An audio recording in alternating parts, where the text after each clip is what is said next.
छात्रों, आज मैं आपको महर्षि गोरखनाथ का जीवन परिचय और उनके बारे में बताने जा रहा हूँ। ठीक है, जीवन परिचय, महर्षि गोरखनाथ जी का जीवन परिचय। महर्षि गोरखनाथ जी हठयोग परंपरा के महान सिद्ध योगी थे।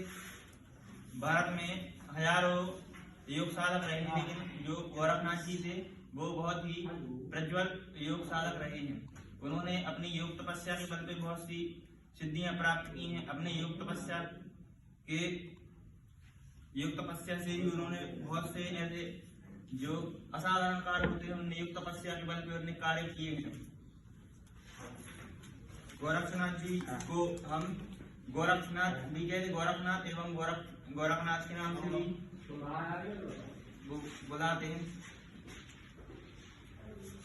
गोरखनाथ जी नाथ संप्रदाय के योगी हैं। उनका पूरा व्यक्तित्व नाथ संप्रदाय और इनके गुरु है मत्स्येंद्रनाथ, योगी मत्स्येंद्रनाथ। और इनका जन्म विद्वान विक्रम शताब्दी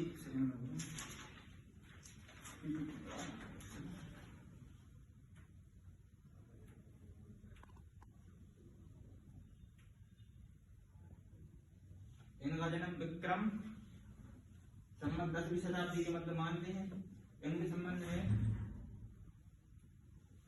संबंध में एक दिव्य कथा है, तो उनका अवतरण, पृथ्वी पर अवतरण हम आपको सुना रहे हैं। ठीक, तो एक बार मत्स्येंद्रनाथ जी, योगी मत्स्येंद्रनाथ जी जो कि गोरखनाथ गुरु हैं, वो बिहार भ्रमण पर जा रहे थे।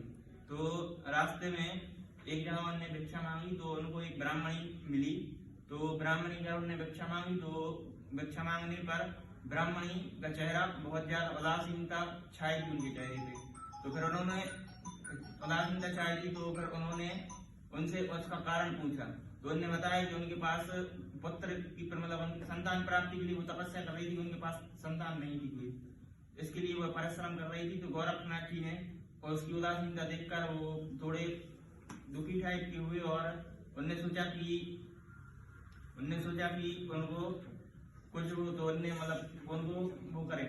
तो उनने फिर अपने झोले में से जो एक झोला रहता है उसमें से भभूत निकाली और उनको दे दी और बोला कि यह तुम भभूत खा ली, मेरे जाने के बाद आप यह भभूत खा लोगे तो आपको संतान प्राप्ति हो जाएगी। तो फिर जो ब्राह्मणी थी, तो उसने उनके जाने के बाद वो भभूत खाई नहीं और उसको मतलब उनको जो पड़ोसी वगैरह थे, तो उन लोगों ने उनके लिए मतलब ऐसा भावना बना दी कि ऐसा कुछ नहीं होता है, मतलब गलत भावना बना दी। बल्कि वो एक महान सिद्ध योगी थे, तो जो भी मतलब सबसे डायरेक्ट उनके ऊपर कर पाते, तो जो भी वो बोलते थे वो उनका साधना मतलब सिद्ध हो जाता था। तो फिर जो ब्राह्मणी थी, ब्राह्मणी ने वो एक गोबर का ढेर रहता है, तो उस पर वो भभूत ऐसी फेंक दी, मतलब छपा दी उसके नीचे। तो उसके पति से मतलब उसके जो पति थे हस्बैंड, तो उनको भी उन्होंने मतलब बताया, तो उन्होंने मना कर दिया और बहुत नहीं करी। तो फिर उसके बाद क्या हुआ कि जो वो मत्स्येंद्रनाथ थे, उनको वचन दे दिया कि 12 वर्ष बाद हम आएंगे, तो वो जो मतलब हमें वो पुत्र जो आपको प्राप्ति होगी, तो 12 वर्ष में हम उसके दर्शन करेंगे और वो करेंगे, नामकरण करेंगे उनका।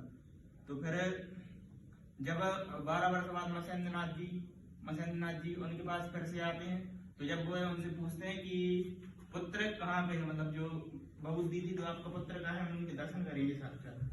तो क्या हुआ कि जो वो ब्राह्मणी थी, तो बोली कि वो तो मतलब थोड़ी पहले डरा दी गई। फिर उसके बाद उन्होंने क्या किया कि ब्राह्मणी ने मतलब उनको बताया कि ऐसी ऐसी बात हो गई। तो फिर उन्होंने बताया कि मतलब कौन सी जगह है, उन्होंने अलग मतलब पहले तो घर के बाहर उन्होंने ध्वनि लगाई, अलग निरंजन की ध्वनि लगाई, और उन्होंने पूछा कि कहाँ मतलब कौन सी जगह है जहाँ आपने वो भभूत डाली है जो हमने दी थी।